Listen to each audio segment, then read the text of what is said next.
Uma rádio que refletia a esperança de um mundo mais pacífico depois da Segunda Guerra Mundial. Em 13 de fevereiro de 1946, a Assembleia Geral da ONU deu luz verde para a criação de uma rádio para divulgar os ideais que criaram a organização. Isso é uma história de rádio.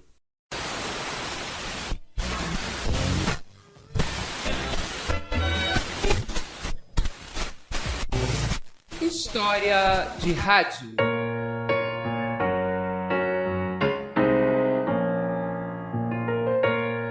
A paz, a igualdade de gênero, o respeito aos direitos humanos, a tolerância, o desenvolvimento econômico e social e o fortalecimento das leis internacionais. Esses seriam os ideais propagados por uma rádio que seria a voz da ONU no mundo.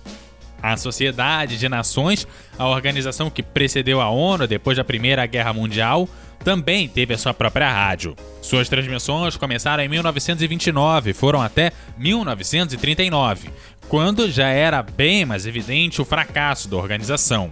Porém, em 1945, renasceram as esperanças de um mundo unido em paz e prosperidade.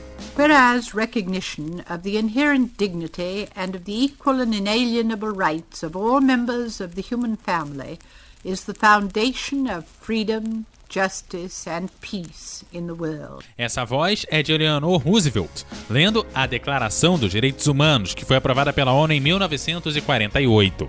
Naquele momento, menos de 5 anos após a criação da organização e da rádio, os ideais já viam uma batalha com a Guerra Fria e seus conflitos.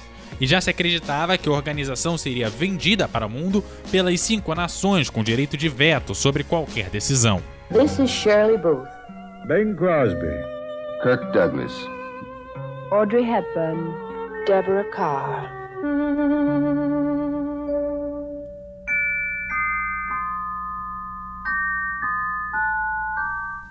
A rádio foi criada em 1946 e no início contou com colaborações de emissoras internacionais como a BBC, a Voice of America ou a Rádio Exterior Canadense para transmitir seus programas.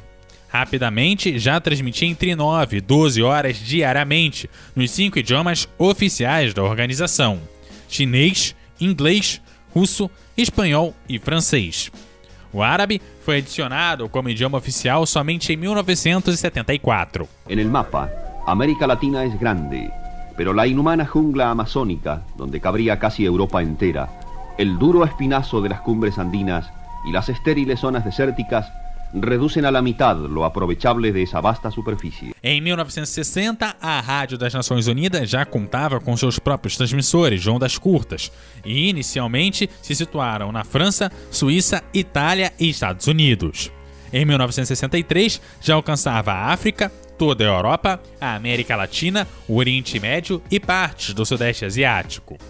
Foi nos anos de 1960 e 70 que muitas nações lutaram e declararam independência, e a ONU era sua grande porta-voz.